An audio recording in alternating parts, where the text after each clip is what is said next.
చేయలేదండి, అసలు పోటీ చేయలేదు. ఎంత మెజారిటీ ఎక్స్పెక్ట్ చేస్తున్నారు ఈసారి? లాస్ట్ టైం వచ్చిన దానికంటే డబల్ ట్రిపుల్ ఎక్స్పెక్ట్ చేశాను. ప్రస్తుత పరిపాలనలో మీకు ఏం నచ్చలేదు, ఏమి నెగిటివ్గా అనిపిస్తుంది? ధరలు ఎలా ఉన్నాయి, పరిపాలన ఎలా ఉంది? ప్రస్తుత పరిపాలనలో అంటే పర్సనల్గా నేను చెప్పుకోవాలంటే కనుక నేను ఒక ఐటీ ఎంప్లాయీ. ఇప్పుడు నేను నా జాబ్ నిమిత్తంగా కావచ్చు, నేను హైదరాబాద్ కానీ బెంగళూరు కానీ లేదంటే వేరే కంట్రీస్ వేరే వేరే స్టేట్స్కి వెళ్ళాల్సిన పరిస్థితి.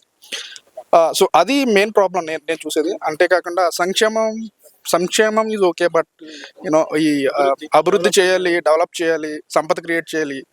ఆ సంపద క్రియేట్ చేయడంలో కరెంట్ ప్రభుత్వం ఫెయిల్ అయిందని చెప్పి నేను ప్రభుత్వం మారాలి, బాబు గారు సీఎం అవ్వాలి, లోకల్గా రామానాయుడు మరొకసారి భారీ మైగా గెలవాలని కోరుకుంటున్నాను. ఖచ్చితంగా అండి, బాబు గారు రావాలి.